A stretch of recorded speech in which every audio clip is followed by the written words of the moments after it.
వైఎస్ఆర్సిపి కౌన్సిలర్లు, తర్వాత వచ్చి వైస్ చైర్మన్, మొత్తం అందరు కూర్చొని ఈరోజు ప్రెస్ మీట్ ఇవ్వడం జరిగింది. అయ్యా, ఈరోజు నిజాలు మాట్లాడుతూ ఉంటే మళ్ళా గుమ్మడికాయలు దొంగ అంటే భుజాలు ఎగురు వేసుకుంటా ఉన్నారు. అది అసలు మీరు మాట్లాడడం ఏదైనా పద్ధతిగా ఉందా? మీరు ఒక ఎమ్మెల్యేని, ఒక నియోజకవర్గం ఒక ఎమ్మెల్యేని నీకేం సంబంధము, అసలు ఏంది మాట్లాడుతున్నావు అని అడుగుతా ఉన్నావు. అసలు నీకేం సంబంధము నరసింహులు గారు అని మాట్లాడుతూ ఉన్నాను. మీ మాదిరిగా రెస్పెక్ట్ లేకున్నట్లా ఒక ఏకావచనంతో మాట్లాడడం మా నాయకులు, మా బీజేపీ సిద్ధాంతం మాకు నేర్పియలేదు. మీకు మేము రెస్పెక్ట్ ఇచ్చి మాట్లాడుతూ ఉన్నాము. కాబట్టి కొంచెం ఒకటి తెలుసుకొని మాట్లాడు నువ్వు నరసింహులు గారు. అసలు ఇంటికి గెలిచి రచ్చ గెలిచి అంటున్నావు. అసలు ఆ పదం నీకు మాట్లాడడానికి నీకు ఇంటికి నోటికి ఎలా వస్తా ఉంది? నేను అడుగుతా ఉన్నాను, నీకు సమాధానం నాకు చెప్పాల్సి నువ్వు ఎప్పటికైనా కానీ. మా 8వ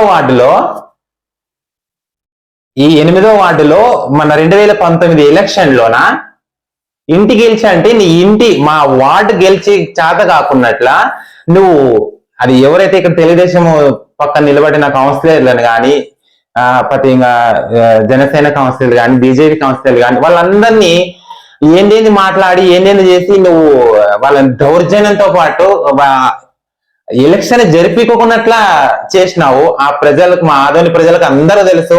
మీ వైసీపీ నాయకులు కౌన్సిలర్ 42 మంది కౌన్సిలర్కి తెలుసు. నిదర్శనం నిన్నే పెట్టుకున్నారు అందరూ. ఒక 7-8 మంది కాక అట్లనే చేసినారు, జోరు జబర్దస్త్ చేసి. మళ్ళా నువ్వు ఈ రోజు నువ్వు ఇంటికి గెలిచి రచ్చ గెలుస్తా అంటున్నావు. ఆదోని ప్రజలు అంత సామాన్యులు కాదు నరసింహులు గారు. నువ్వు అలా మాట్లాడడం పద్ధతి కాదు. ఒక ఎమ్మెల్యేని మాట్లాడడం అది పద్ధతి కాదు. వైఎస్ఆర్ కాలనీ దాని గురించి మాట్లాడుతా ఉన్నావు. అవునయ్యా, కలెక్టర్లకి ఎవరి మీద అయితే నమ్మకము అది ఇది ఉంది అని చెప్పేసి ఎమ్మెల్యే గారికి డౌట్ ఉంది కాబట్టి వాళ్ళ మీద పోయి చేసినాడు. మీరు చెయ్యలేదు అంటున్నారు కదా, మీకెందుకు భయం అని చెప్పేసి ఈరోజు ప్రెస్ మీట్ ఎందుకు పెట్టినారు మీరు? అంటే మీకు భయం ఉండగానే కదా పెట్టినది మీరు ప్రెస్ మీట్. కానీ అది ఎంక్వైరీ అయి జరుగుతా ఉంది. అది చేసిన నిందితులు ఎవరైతే ఉంటారో చట్ట విధంగా ఖచ్చితంగా వాళ్ళకి శిక్షలు తప్పవు. ముందుంది ముసల పండగ అని చెప్పేసి మా అన్న అంటుంటాడు. అదైతే వాస్తవము. జాగ్రత్త. మీరు ఒక 4 కూర్చొని మాట్లాడి ఈ విధంగా ఇట్లా మాట్లాడుతున్న పద్ధతి కాదు నరసింహు. ఇంకా ఒకటి, మొన్న ఏంది కౌన్సిలింగ్ మీటింగ్ లోన ఒకసారి మాట్లాడినావు, ఎస్టీ దళితులం మేము అని చెప్పేసి. ఈ రోజు ఎస్టీ దళితులు అంటున్నావు. నువ్వు ఒక్కనే కాదు, ఎస్టీ దళితులం అందరం ఉన్నాం, మేము కూడా ఉన్నాం. మాకు కూటమిలోన తెలుగుదేశంలో ఉన్నారు, జనసేనలో ఉన్నారు, బీజేపీలో కూడా ఉన్నాం. మేము దళితులంగా, ఎస్టీలుగా. అసలు నువ్వు దళితులని ఎవరు అన్నారు, ఎస్టీలని ఎవరు అంటున్నారు? అంటే నీ నోటితో నువ్వు అని నువ్వేమో మమ్మల్ని అందరినీ కించపరుస్తున్నావా? నీకు ఎవరిచ్చారు ఈ హక్కు నువ్వు ఈ విధంగా మాట్లాడము? పార్టీలో పార్టీ తరంగా మాట్లాడటం పద్ధతిగా. నువ్వు ఎస్టీలు దళితులు అని చెప్పేసి ఎవరైనా ఆపోజిట్ ఎవరైనా మాట్లాడినారా? నువ్వు తెలివి ఉండి మాట్లాడుతున్నావు, తెలివి లేక మాట్లాడుతున్నావా? నీవు ఒక నియోజకవర్గంలో ఆదోనిలో వైస్ చైర్మన్, అది గుర్తుపెట్టుకో.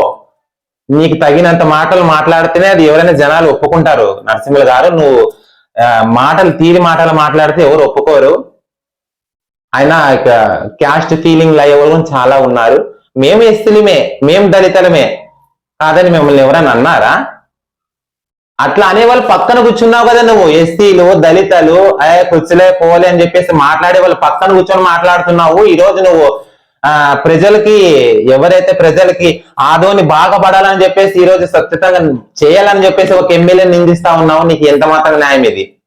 ఎవరైతే నిన్ను ఎస్టీలు అన్నారో, మనల్ని దళితులు అన్నారో అందరు నీ పక్కనే ఉన్నారు. వాళ్ళు మాలో ఎవ్వరు లేరు. గుర్తుపెట్టుకున్న అసెంబ్లీ ఇలాంటివి ఇంకొకసారి మాట్లాడితే పద్ధతిగా ఉండదు. ఇంటికి గెలిచి రచ్చ గెలిచి అంటున్నావు. అది నీ మీదే వదిలేసినాం ఆ మాట. నిదర్శనంగా వైఎస్ఆర్సీపీ కౌన్సిలర్లు మొత్తం నీ మీదే నిదర్శనం చేసుకుని నీవే వాళ్ళకి దారి చూపించినావు అప్పట్లో. గుర్తుపెట్టుకున్న నరసింహులు గారు, నిందితులు మా కూటమిలో ఉన్న వాళ్ళు కానీ తప్పు చేసిన వాళ్ళని ఎమ్మెల్యే ఎవరిని వదలడు.